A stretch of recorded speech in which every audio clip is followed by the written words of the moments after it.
Ladies and gentlemen, welcome to From the Action of Outface Media. Welcome to the show. How's everybody doing? How was everybody's week? How was your Juneteenth? How was your long weekend? Rock, how's it going? What's up? I love your new background. Did you do that? Well, with the help of AI, yes, I did. That is outstanding, dude. I love that. That is beautiful. I love what you did there. Are you AI savvy like Joe is? I mean, it looks like you might be. I am by no means where Joe is when it comes to AI, but I'm learning. I kind of limp my way through it. That looks like that's pretty impressive right there, dude. Listen, I just tell it what it wants. Either it gives it to me or it doesn't. I have never had any success, so I'm pretty impressed. That's really well done for you. That's very well done. So, I think it took me longer to figure out how to make it my backdrop than it did for me to actually make the picture. So, wow! Suddenly, you just saved us a couple of bucks. We don't have to get you a green screen now, so that's awesome, dude. Very well done. How's things in Florida? How was your long weekend? It was good. It was good. Now I'm down in Tampa visiting my granddaughter, so seeing some friends. So it's like perfect Father's Day weekend. What'd you guys do for Father's Day? Anything fun? No, I drove here. It's my Father's Day. Heidi Roswell is here. Heidi, glad you're here. Hope Chris is sitting next to you. So, how was your Father's Day? Well, I was on a motorcycle ride all weekend with a couple of buddies that you and I deployed with. I was with a friend, Scott Farrell, who I know from the Motorcycle Relief Project. Folks, if you have not checked out the Motorcycle Relief Project, you're missing a golden opportunity there. I can't say enough great things about that organization. So we did what's called the Colorado Backcountry Discovery Route. All over the country, there are motorcycle routes that go through the woods, essentially. There's no other way to say it. And you get to explore basically unincorporated areas of your state. And there are 11 or 12 different states that have these routes. So we did section 4 and 5 of the Colorado Backcountry Discovery Route. And it went from Steamboat to Buena Vista. It's 265 miles. It took us 3 or 4 days. It was supposed to take us 5 days. We got done Saturday afternoon. And so I was home Saturday night by like 5 p.m. or so. But I wasn't supposed to be home till Sunday night. So it surprised the shit out of me and the whole family. So Sunday, I mean, I was fucking smoked, dude. I mean, I was completely wrecked. So I spent the whole, dude, because we really pounded it out. And so I spent all day Sunday like doing laundry and cleaning up the motorcycle and we beat the shit out of our motorcycles. My bike is immobile right now. And then we did steaks and whatnot. And the kids came over the house and we had steaks and sweet potatoes and things like that. And I was in bed by 9:30. It was outstanding. I couldn't ask for more. I took a nap from like 4 to 5 p.m. and I couldn't ask for more than that. So nothing but good stuff to it. So, yeah. Good stuff. Hold on. So you'll ride through the mountains of Colorado on a motorcycle. But when I brought up going from Miami to the Caribbean on jet skis, you were all, nope, I don't want to do that. It doesn't sound good. Bro, you got sharks, you got all kinds of shit. You got whales. You got bears. Squid. Well, yeah, but they're more scared of you than they are of you, and I carry a firearm. So are the sharks.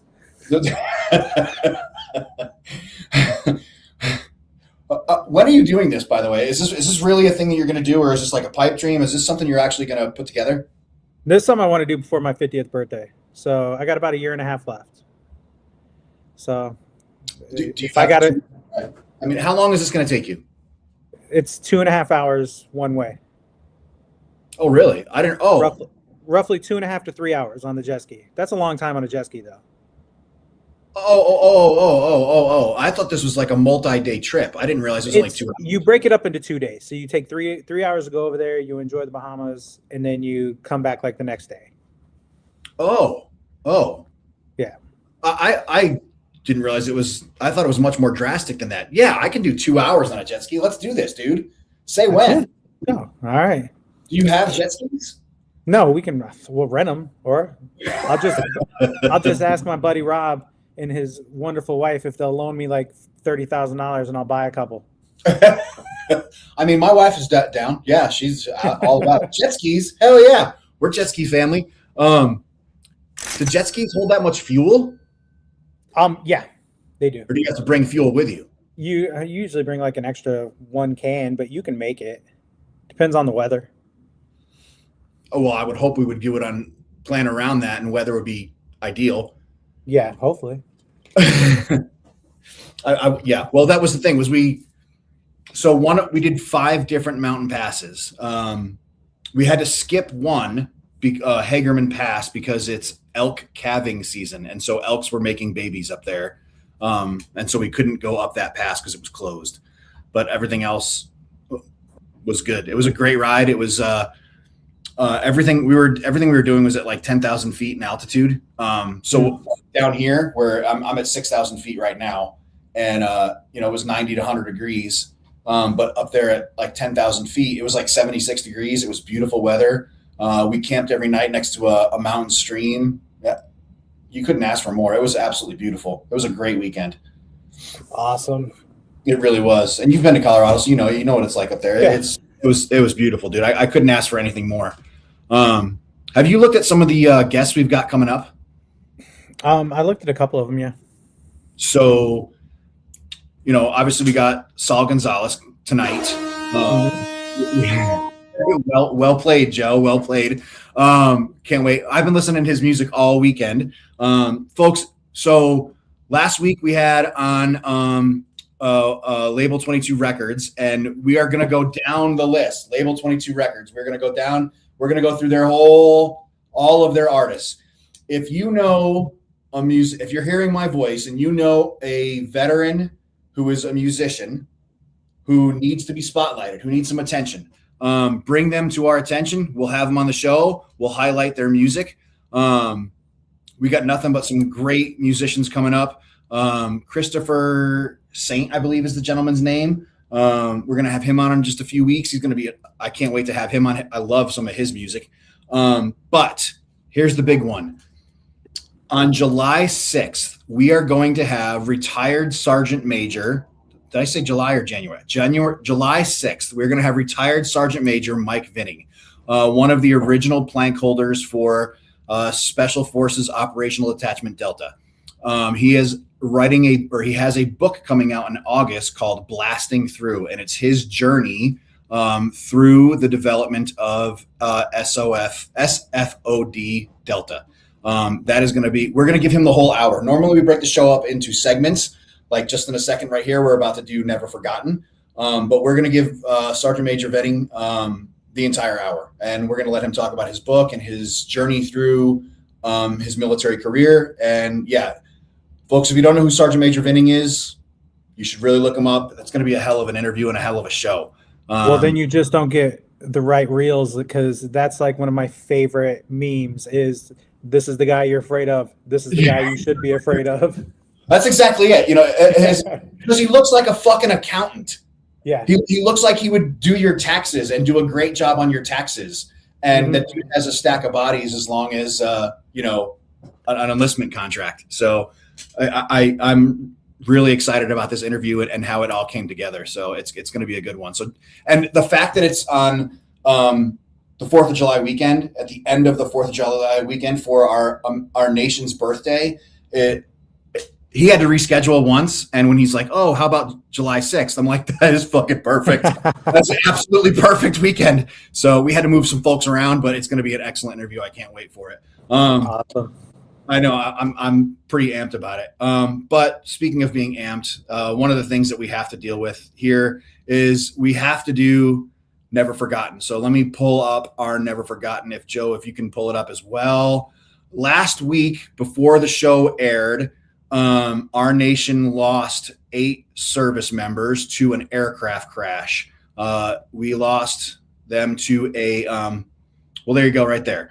Our nation lost 8 service members at Edwards Air Force Base when a B-52 crashed during a training exercise. All Air Force personnel on board were killed. We say it on this show all the time, and we need to drill it in, and it needs to be remembered. Every time you strap on the boots, if you're a firefighter, a paramedic, a police officer, an American service member, whatever it is that you do, everything you do is dangerous. And just a simple training exercise, a simple training flight, it's one of those things you might not make it back from. Ladies and gentlemen, yes, we lost 8 American service members, but think that through. Each of those service members had a family, children, was married. Tonight, when you sit down and you say your prayers, you drop to your knees at the bedside and you start saying your prayers, please remember those 8 Air Force service members aboard that B-52 at Edwards Air Force Base who gave their lives during training. Their family members no longer have those service members. It was a catastrophe. We don't know the details of why that aircraft crashed, but we will remember those service members. It's always sad when we lose a service member. It's worse when we lose them in a training accident because it's not, you expect it when you go into combat. It's not what you expect when you're going on a simple training flight or just something simple like that. So yeah, please keep them in your thoughts and prayers and remember that. With that being said, it is about 6:15 or so. It's 6:13 Colorado time. I feel like now would be just about the right time to bring on our guest for the evening. I think I can see him in the green room there. Rocky, I feel Saul, so I'm going to let you introduce him, and let's bring up Sal Gonzalez with Label 22 Records, who looks like he's already in the studio. And fuck, I love your shirt, dude. Well, let me put it like this. I don't know. I met Sal, yes. And I got invited to a veterans retreat a couple years ago in Sedona, and he was there. And I was like, all right, it's just another veteran Marine, acted like a Marine. It was like, all right, whatever. But then he starts singing, and then you hear his story, and you're like, holy crap. This is not just a normal Marine that got injured and got out of the military. So when last weekend, when Stephen was talking about him, I was like, you know what? I met him. I was like, I know you're texting me on the side. I'm like, hey, I know this motherfucker. I was like, I pretended like I taught him jiu-jitsu. I really didn't teach anything. I just sat there, looking pretty, but yeah. So everybody, it's Sal. Sal, how you doing? Doing good, Rocky. How are you, brother? Fantastic. It's been a while since you strangled me. We need to make that happen again. You guys are into some weird shit. You know that? Yeah. Rob says that, but it hasn't been so long since I strangled him, so it's all right. No, it hasn't. Well, it takes one to know one. Sal, I've been listening to your music all weekend, dude. Thanks. I appreciate it, brother. My wife and my kids have been listening to it as well. We were listening to it on the way down to Monument, Colorado, to pick up my daughter's truck from the dealership or from the mechanic shop. Love the tunes, man. Heroes, is that the name of the album? Heroes. Yeah, the first album. Great. The one you have before it, the older one. I forget the name of it off the top of my head. Because that's not your first album, right? No, yeah, the first album is Heroes, and then I have the newer one that is self-titled. The other Heroes is awesome, but man, talk about a fucking tearjerker. That other one, holy hell, man! That is a tearjerker. That'll tug at the heartstrings. Yeah, now I want to know which song you're talking about exactly. My daughter had to shut it off. It was because she's 22 and she's like, "Whew, this is a good song, but I can't be listening to this. I'm not in the right mind frame for this one." Yeah, I write sad country music, bro. Yes, you do. It's what comes out, unfortunately. This the new album that I have out is more upbeat and a little more fun to listen to. So Sal, tell us, yeah. how'd you get started in music? Oh, geez, that's basically my dad wanted to watch a baseball game, and so he put on La Bamba one day, and I've just been trying to be Richie Valens ever since I was like 4. That's really the long and short of it. My dad was a bass player growing up, so he had a little band, and when I was 4 years old, he showed me La Bamba, and I was like, that's what I want to do. I want to be like Dad and Richie Valens. And then I think about a year later, my aunt got married, and my dad got his band to play the wedding, and he had me up on stage with him singing La Bamba. Oh, wow. And everybody that I knew and loved was there, and they gave me a standing ovation. They clapped for me, and I've been chasing that high ever since. Music is a lot like heroin in that. We'll just have to take your word for it, but okay. Well, when I was in the hospital, I was on an awful lot of doctor prescribed heroin. So Thanks. I was on the biggest dosage of Dilaudid that they'd ever given a patient at that point. And Dilaudid is 10 times stronger than morphine, and yeah, it was. They were afraid they were going to OD me. So they're like, all right, listen, if this doesn't work, you're kind of shit's creek without a paddle, because we're not giving you any more. Well, he's looking confused. I know your story, but go ahead and tell what brought you to the military. I know you're a Marine, just like Joe, we don't hold that against anybody, so it's, but tell us your story and tell us so that Rob can catch up to why you're on such a high dosage of medicine at that time. Sure, man. Sure. I was, so I've been a dirty hippie musician my whole life. I never really intended on being in the military whatsoever. I started playing guitar when I was like 12. I've been singing in front of people since I can remember. My lot in life, God put me on this planet in order to play music for people and make them smile, man, and maybe cry. But when I was in English class on September 11th of 2001, I watched the Twin Towers fall that morning, and I knew that my country was going to go to war, and I was compelled to go and serve my country, because this country had given me and my family an awful lot, not just citizenship and a home, but the American dream. My grandfather immigrated here in the 70s. He opened up a restaurant that's still going to this day in East Los Angeles. My mother immigrated here in the late 70s, early 80s, and she now is a citizen. She raised 4 successful children. She just retired from the sheriff's department after attaining a degree in adult education. Like, this country's just provided for our family, not to mention my parents showed me the difference between first world poverty and third world poverty, right? Like, I grew up in East LA. It was pretty poor in my neighborhood. And so even though my family was well off, I I knew I was more privileged than not only the folks around me, but I would go down to Mexico to where my mom is from in Guadalajara, and I'd see all my cousins in all my old T-shirts. And I was like, it was pretty apparent fairly early on that I was lucky. Yeah. And I just needed to go do my part, man. I needed to go join. And so as soon as I was old enough, I went off to boot camp. It was October 21st of 2003 is when I enlisted. And went off to boot camp, went to School of Infantry, later became a machine gunner. And they sent me off to 2nd Battalion, 5th Marines. They're the most decorated battalion Marine Corps, or in the Marine Corps. I speak in the microphones for a living. You'd think I'd be better at it. No, dude, you're doing great, dude. This story is fucking killing me. Keep talking, dude. I love this. Keep going.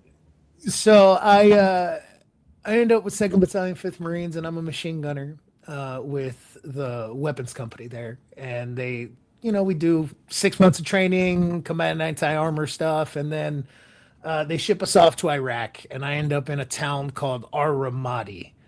I was there for exactly 2 months, and in those 2 months, I got blown up 7 times. Shoot. Now, 2 of those weeks I was on guard duty, so really we're talking about 6 weeks of active patrolling or quick reaction force type stuff. My last day was October 31st of 2004. So that's a year and 10 days after I enlisted. I tell people I cosplayed as a Marine for a little while. Like I had a cup of coffee in the Marine Corps. So that day we were on escort duty. What we were doing was we were taking beans, bullets, Band-Aids just over to our Marines. We were in the main downtown part of Ramadi where it connected to other parts of opposite sides of the river, of the Euphrates River there. Yeah. Mm-hmm. And it was our job to go and escort all of the supplies that would go to all of our Marines throughout the town. So that day we pushed through, and we got shot at by the big mosque in town, which was not uncommon. And so we pushed through because we were escorting people. You can't just stop and have a firefight. So we push through, we drop off all our supplies. On the way back, we're getting ready for a gunfight. And as we come around, we get outside the base. It's about 100 yards outside the base. There's this roundabout. It's like a little flower bed, real pretty. And we'd gone around it a couple of times at that point in the day. And as we came around it the third time, it went boom. Mm-hmm. And I woke up inside the Humvee, which was new. I'd been blown up a couple of times, kind of felt like I knew what I was doing. So waking up was different.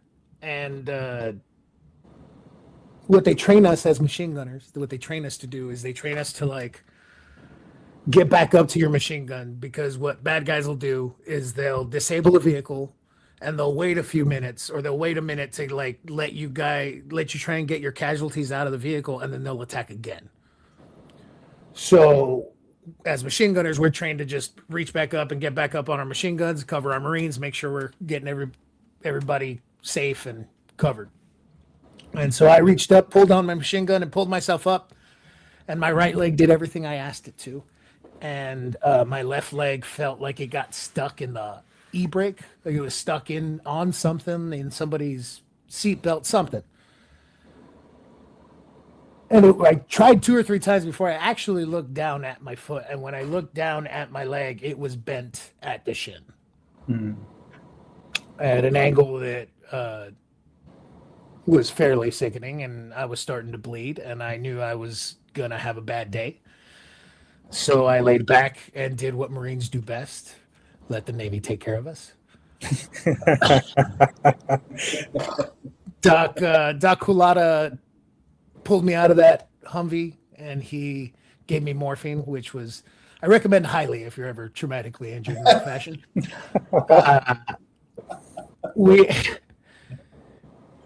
He pulled me out of the Humvee, and I'm kind of in and out of consciousness at this point. I'm in pretty severe shock. I'm losing a lot of blood, but Navy's good at what they do.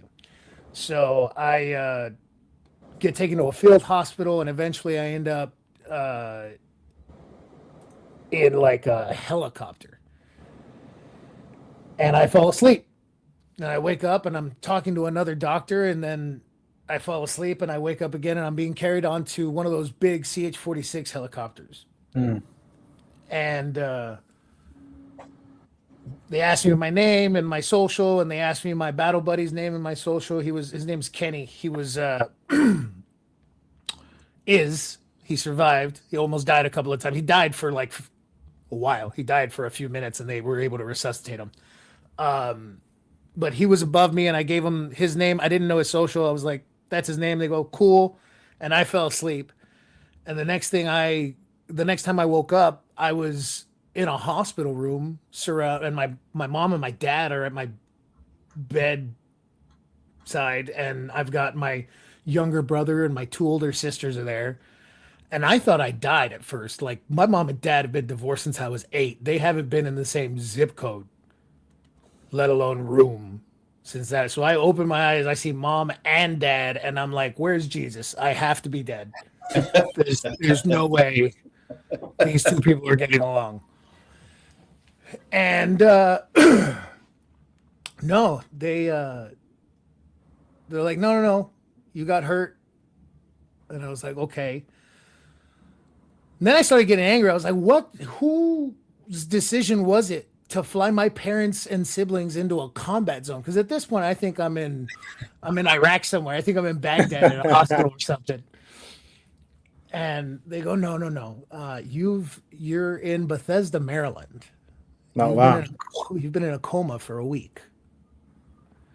Wow. Both of my lungs collapsed. I almost died a couple of times. My leg was in shambles. The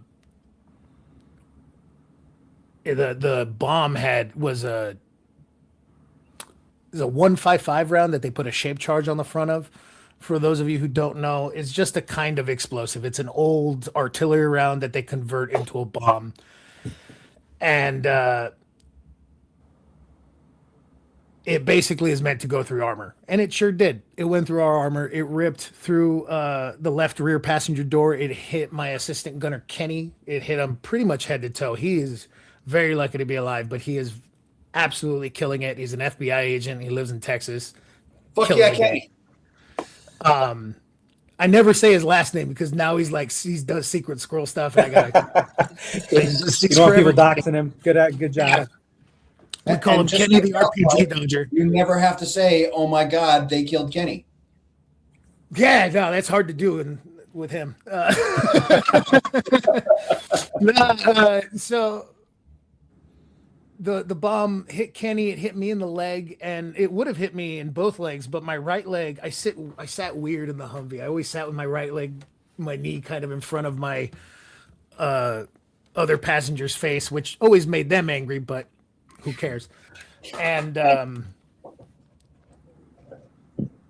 unfortunately, my lieutenant was sitting up front, and it hit him in the neck area, and he did not survive. He was killed that day. What was his name? What is his name? His name was Matthew Lynch. He was from Long Island, New York. He was a graduate of Duke University. As a matter of fact, he holds like a bunch of swimming records there. And the pool is named after him. So like the Duke pool is the Matthew Lynch Memorial. He'll be in our prayers tonight. So yeah, thank you. And so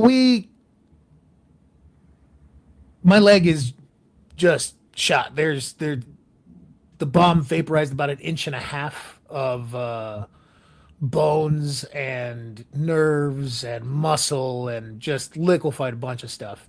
I ended up with my leg in what's called an external fixator. So there's 2 big metal rings that go around your leg, and there's like 15 different pins going in and out of your leg, holding in bones at the right position to hopefully when they heal in the right position. And it was there that as my parents left, I'm contemplating what the rest of my life is going to look like. I'm like, okay, I got to heal. I got to get better. Am I going to keep the leg? Who knows? It doesn't look good. I can tell you that much. I got pictures. I'll show you guys later. A little graphic for maybe the show, but it doesn't look great. And so as I'm contemplating the rest of my life, I feel bad about it to this day. But in walks a gentleman with a Wounded Warrior Project shirt. And he walks in and he hands me this backpack. He's like, on behalf of Grateful Nation, we'd like you to have this. And if you ever need anything, don't hesitate. Just talk to us. And I was like, thanks, buddy. Appreciate it. Right? Like, awesome. Thanks for the backpack, bro. And so he kind of shuffles out. It was really rude. Honestly, I felt bad. But like fucking sneakers or something. Exactly. I didn't realize how much that bag meant, dude. I had no idea how much it would come to mean in the coming months. I was in the hospital for 3 months, 3.5 months, something like that, solid, with 37 surgeries to try and save my left leg. Eventually, we ended up amputating, and I now have this fun party trick where all my friends can drink out of my leg. And his jiu-jitsu is still better than Rob's. I'll just let you know. So, oh, Rocky, you have no idea, dude. I just the last year I've been playing with stump chokes. I figured out I could choke a limb. Oh, I love it so much. It's the best. I get Kyle all the time. It's so fun. The next time I get out to Arizona or Colorado, I don't know where. You're welcome anytime. Well, Rob's in Colorado. I'm in Florida. Okay. So where in Florida? The Destin area. Okay. I don't know if the next time I'm going to be there, but I will. I will. It's like Panama City, Pensacola type. Yeah. My family vacations in Apalachicola. Okay. So you know how fucking pissed I would be if I got choked out with a stump choke. Look, yeah, see the smile on your face, motherfucker? You know how fucking pissed I'd be if I got fucking choked with a stump choke? Now imagine you're a white belt and you're like, oh, let me roll with somebody, and professor goes, roll with the one-legged guy. He's a blue belt.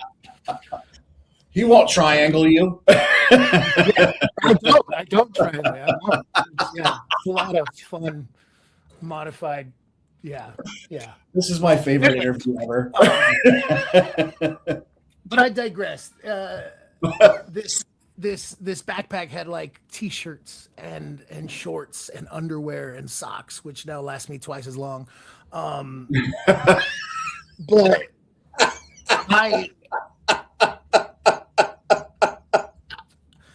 a little known fact when you get injured is they cut. No, we're not going to gloss over that. No, we're not skipping that joke. Yeah. Well, is it a joke or is just a truthful statement? It's a true statement. I only wear one at a time. Like it's one of the benefits in life. I feel like life is so much harder if you just focus on the negative. Like I could focus on so many negatives that there are for me missing a leg, but I choose to focus on the positives, like the stump chokes and the fact that I have half the sock laundry of normal people. I don't have to pair them. If one gets lost in the laundry, who cares? I only wear them one at a time anyway. Oh my God. I love what I do. It's just it's hard for me to be down on myself when I come from the family that I come from, with my mom, who's like an immigrant and had a real rough life as an immigrant and succeeded despite all the odds and just was always looking on the bright side of life. And I'm sure as a kid, yes, it was upsetting when I would try and tell my mom how hard life was, and she was like, oh, when I was 13, my father died and I had to go to work to support the family, and both of your uncles, they went to an orphanage. And like, this is all true story, by the way. None of that is fake. That's all true. They couldn't afford to feed my uncles, so they just sent them to an orphanage. Your mom sounds oddly like the house cleaner from Family Guy. No, she's way more talkative, way more talkative, way better. In her English is much more fluent. She worked for the LA Sheriffs department. She was their head food service person for, I don't know, an awful long time. But so that little known fact, they cut every piece of personal property off your body. So like you have nothing in the hospital. You have a borrowed hospital gown.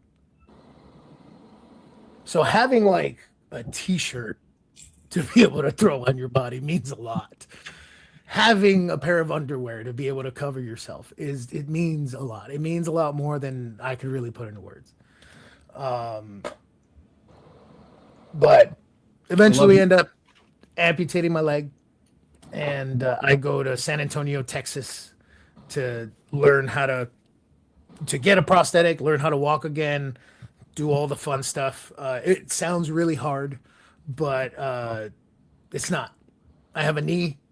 It was fairly easy for me to get back up and walking. They gave me my leg on a Thursday. I learned how to two-step that night at Cowboys Dance Hall in San Antonio, Texas. Right. That's the best. So ran your way through all the Air Force cadets at Fort Sam Houston. Yeah, dude. Well, not by them. There was a few gals that I dated. I had this taxi driver that I got into a fight one night at Cowboys. And as I was running out of the door, I jumped into the backseat of this cab, and I go, drive. And he goes, okay. He just took off. And so I gave him everything I had in my wallet, which is like well over $100 and more than whatever the tip was or whatever the fare was. And he's like, here's my personal number. You ever need me, call me and I'll be there in 15 minutes anywhere in the city.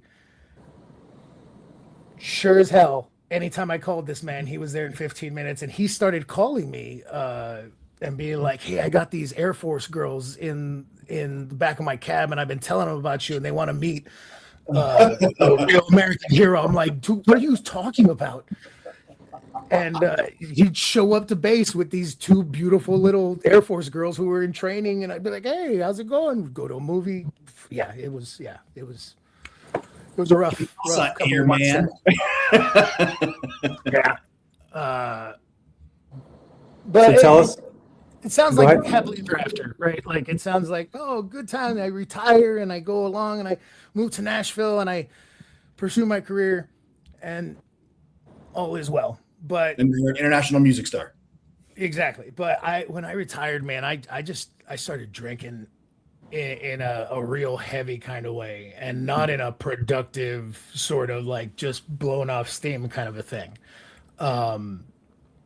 I was drinking like a fifth of Jim Beam a night, just trying to live with myself, because I was living my dream in Nashville. Like I'm literally pursuing the thing that I've wanted to do ever since I was a little baby kid. Was this before or after America's Got Talent? Before. Okay. America's Got Talent is like as I'm getting better. Okay. So I'm just drinking heavy, and I feel like a piece of garbage. Can I curse on here? No. Fuck no. You're not on this station. Okay, good. And I fucking hated myself, man. I felt like a coward. Like I was guilty for breathing. Like I was living my dreams, and my lieutenant was dead. I had a lot of other Marines that died in our deployment in 2004, 2005. And here, they're never going to get to live their dreams. They're never going to get to see their mom and dads again. And here I am, just real low self-esteem Sal, right? It's the thing about musicians. It's you kind of have to have a low self-esteem to want to get up in front of people and have them give you applause. And it has something to do with our parents not hugging us enough or something. But I hated myself, and I refused to write about anything that had to do with my service, which was a big red flag. My whole life, music has been therapy. If a girl breaks up with me, you better believe I'm writing 10 songs. I'm the male Taylor Swift, baby. Like, I will. That's the best thing. Yeah, it's the. Oh, no, she's way prettier and taller. My Mexican genes just they're yeah, I'm a hobbit compared to that lady. I opened for her when she first came out. She was probably 16 or something, and I took a picture with her backstage, and I was able to wrap my arm around her and touch myself, and felt because I'm Mexican and we like to feed people to like show our love and affection. I just wanted her to eat a sandwich. I was just like, can I feed you? She was so little. She was tall. She was 6 foot something, even at 16. Moving along. I would write about everything. I'd write about cheating and heartache and love and all these things that country music is about, except one thing, and that was my service. I didn't want to cheapen the memory of my friends. I didn't want to monetize our service in any type of way and be like, or even further than that, I didn't want to be like pigeonholed in Nashville as, oh, that's that one-legged guy. He's like the one-legged Toby Keith or something. Like all he does is sing the Soldiers songs, right? I didn't want to be pigeonholed, and so I just ran from it, and I didn't talk about it, and I refused to acknowledge it, and I wore like jeans a lot, but I was the life of the party, and so nobody ever asked if I was having a rough time. Mm. But I would just go out, play my show, come back home, drink my Jim Beam, and go to sleep. And I didn't care, didn't love myself. I ballooned up to like 300 pounds. I could not hold a relationship together to save my life. I was just in and out of relationships. And I've always been like in a relationship guy, right? Like I've never been like, oh, let's go out and date. I'm like, homebody, let's find a girl, just get married. I'm trying to have kids. I'm Mexican. Let's have a lot of them. But nothing seemed to be going right. Mm. And I got a phone call from Wounded Warrior Project, and they said, hey, man, we haven't heard from you in a couple years. Would you like to do this thing called Soldier Ride? And I said yes. I'd gotten thousands of phone calls before this, asking me to go be the, oh, you want to go do this cool thing? And I've said yes to one or two things, but I kind of got tired of being everybody's like peg-legged mascot. Like, hey, come raise money for us. And I got tired of it. And this didn't seem like that. It didn't seem like that. Quite a vet around here. Yeah. And I remembered that backpack. And I said, yeah. And it was a real hard decision to make, to say yeah, to be honest. But I got on that bicycle and I rode around for 3 days with 40 other veterans from Little Rock, Arkansas to Nashville, Tennessee. We rode like 40, 50 miles a day. And we're all fat, so you're riding slow, right? You're riding slow, and you're like chit-chatting with each other. You're talking about your service, talking about your friends that died. You're talking about all the things that happened to you. And I'm realizing that all of these people are going through the exact same things that I went through.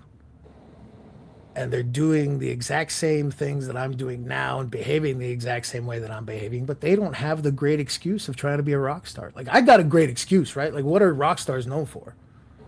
Mm. That's what this, not only the culture, all my heroes are known for that. So like, I'm not only not doing anything wrong, like I'm doing what I'm supposed to be doing on top of that. But these people are not trying to be rock stars. They're moms and dads and mechanics and everyday people.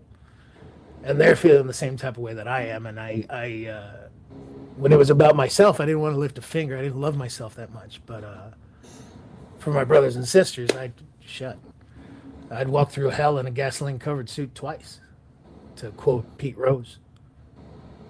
And yeah, man. So through different programs at Wounded Warrior Project, like I was at their event, so I just started reaching out. I was like, hey, what can we do? How can we do? Because I want to help every one of us get better. We all kept in touch. We all did peer support, and When was this? not all of us. This was 2008-ish, 2009-ish. It's quite a while. Yeah. It was a couple of years after I retired. So tell me about 2008 to 2026. Well, that's what it just started, man. I started biking. I fell in love with biking. I started losing a bit of weight, and then I was living in Nashville, and there was an MMA gym down the road from me. And I was like, I did judo as a kid. Like, I'd like to maybe get into some of that again. Obviously, I was a big fan of the UFC, combat sports, all that stuff. So I walked into this gym called Elite Mixed Martial Arts in Bellevue, Tennessee. And I was still pretty big and fat. I was like, 250, 260. But I was a combat veteran. I'd been in a bunch of fights. Like, there's a reason why I'm missing teeth. Like, I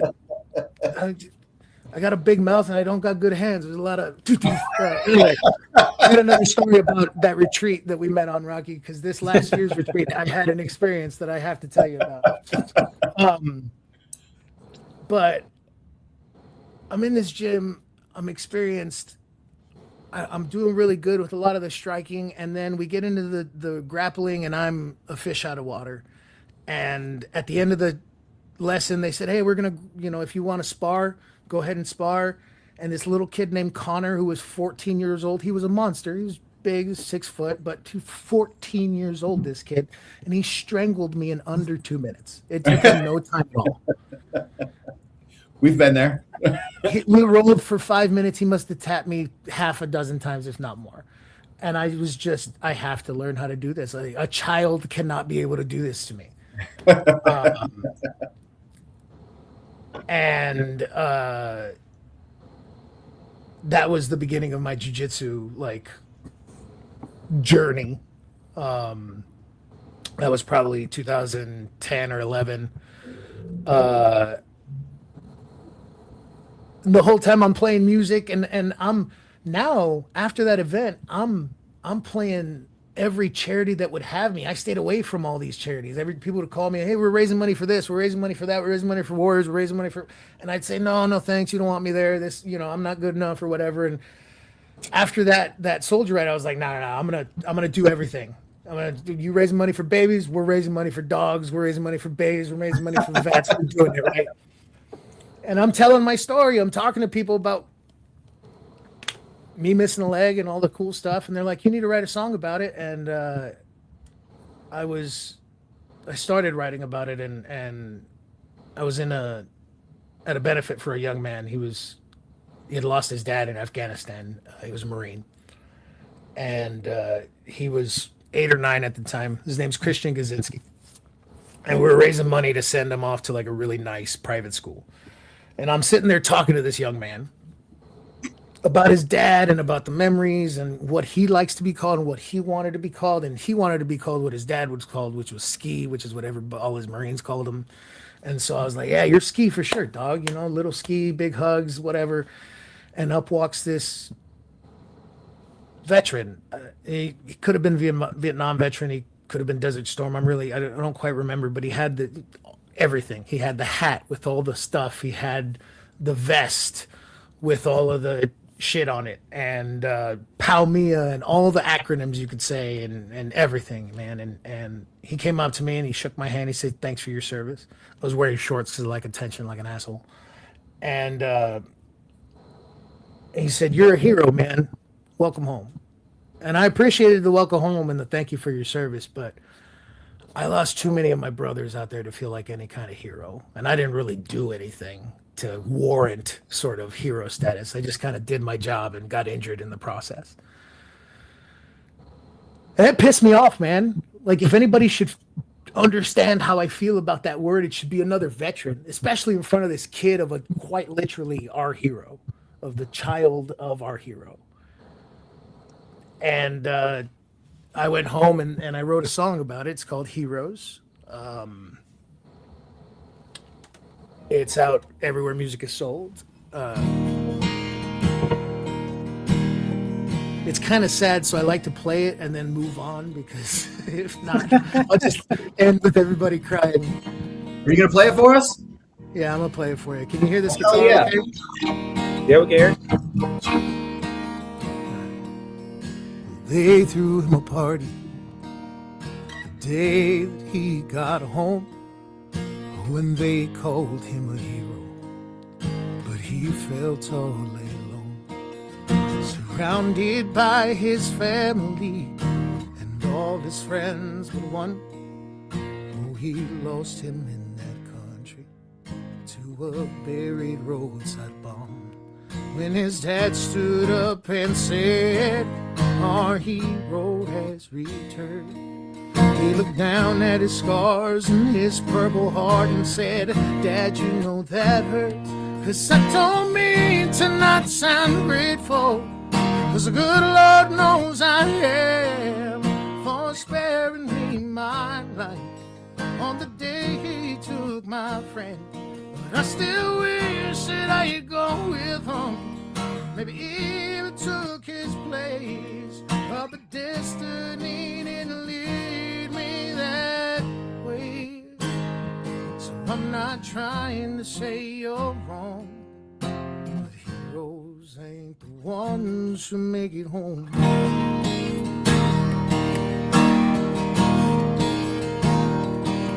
He said Danny had a daughter he'll never get to see, and I know that he was proud, but he was only 23.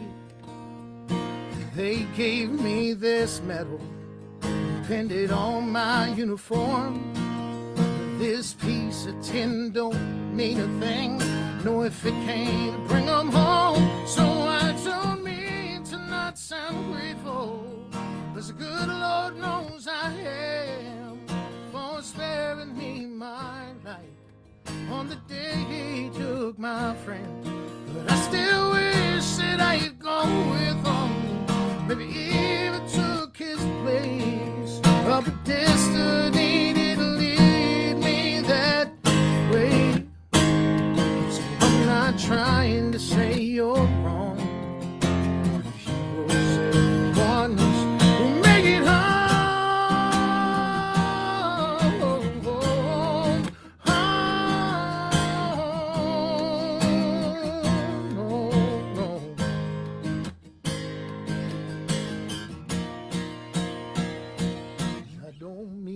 To not sound grateful, 'cause the good Lord knows I am, for sparing me my life on the day he took my friends. But I still wish that I'd gone with them. Every day I'd take their place. My destiny didn't lead me that way. Not trying to say you're wrong, maybe just a little bit, 'cause heroes ain't the ones who make it home.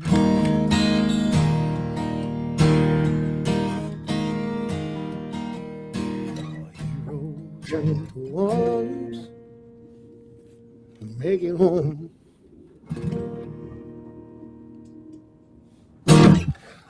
So anyway, Dude, a couple things. First of all, motherfucker, you gotta warn motherfuckers when you do shit. Sorry, my voice is powerful and it kicks up dust wherever it's played. A lot of tough guys end up with like allergy, teary eyes. Well, Joe had to go to just you on the screen because Rocky and I are both doing fucking this and shit. Ladies and gentlemen, you just watched the first live performance on From the Ashes Radio. Sal Gonzalez with Label 22 Records. Let's hear a round of applause. Thank you very much. Saul, can't thank you enough for the very first live performance from the Ashes Radio on About Face Media. Extremely well done. That was fucking beautiful. That was, You're welcome. Thank yeah. you. Yeah. Now that you have absolutely fucking destroyed the heartstrings of all of our listeners, how the fuck are we supposed to go out now on this? How are we supposed to fucking turn The this story's off? not even all the way done.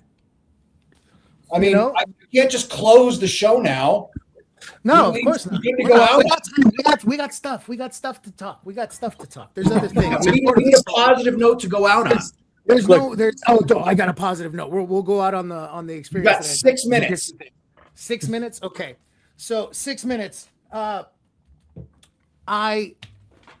Dude, that was the fucking best. Oh my God, man. How the fuck am I supposed to close the show? Come on. Well, that was awesome. The last, I don't know, decade and some odd change of my life has been dedicated to being there for Warriors and helping Warriors and trying to help them see the light. And I now work for Wounded Warrior Project as a spokesperson. I travel the country and tell my story and talk about how they helped me and helped save my life. When I first moved to town, I met Stephen Cochran, who you guys met last time, and he was in the same boat I was in, right? And we all got better together. What a great guy. His journey was a little bit different than mine, but we all got better together, and we've been real good friends, best friends ever since. And I'm really lucky to get to do what I do, and I'm happy I want to say thank you to you guys for letting me come on and talk to your audience and get to share my story. No, it's our pleasure. Let us say that. It's our honor. Yeah. And so Kyle is how we met. Rocky and I met at this jiu-jitsu tournament not tournament. It's like a retreat with a bunch of veterans. And Kyle deployed with me. Kyle now does jiu-jitsu, and he invited me out, and I met Rocky, and we had such a good time. But I've been going out the last few times, and this last year we had a girl named Jessica Berry, who is I believe she's an Army. She's in the National Guard currently, and she's a purple belt in jiu-jitsu, and just the nicest lady ever. She plays guitar, writes music too, very talented. We get done doing jiu-jitsu, and she strangles me in the gi, of course. It's the most gentle strangling I've ever had, by the way. This girl, it felt like I was doing everything that I wanted to with her. And then all of a sudden, I was like, oh, and it was I wasn't. It was the nicest strangling it's ever occurred. And so we get done training. One of the other guys that came the year before brought his gloves, and I brought my Muay Thai gloves. I do a little Muay Thai too, and we start moving around, and Jessica's eyes light up, and that should have been my first warning, but it wasn't. She goes, awesome. I love Muay Thai. She runs off, grabs her gloves, comes back. We start to move around, and I touch her gloves. I go, don't worry, sweetie. I'm not going to hurt you. I'm just going to touch you. She goes, okay, puts her mouthpiece in, and then proceeds to beat the dog shit out of me. That's the best. She's got like 3 Muay Thai fights, dude. Oh, she's the best. Look her up. The Jessica Berry on Instagram. She's the best. She's awesome. That's the best. Man. Check it out. It is. In 30 seconds. I need you to give, because we're closing out now. I need you to give us one thing for the safety and listeners. You got 30 seconds. If you drink, don't drive. If you drive, don't drink. Don't smoke it, snort it, or transport it. And wrap your whacker before you attack her. Wrap your whacker. He said whacker before you attack her. Ladies and gentlemen, we have been talking with Sal Gonzalez with Label 22 Records. He is the author of Heroes. Sal, thank you for being a part of the show. You have been an honor to have on the show. Thank you so much. It's been a great time. Thank you so much for the first live From the Ashes. Ladies and gentlemen, thank you for being a part of From the Ashes on About Face Media. Have a great rest of your night. Sal, thank you for being here. It was an honor.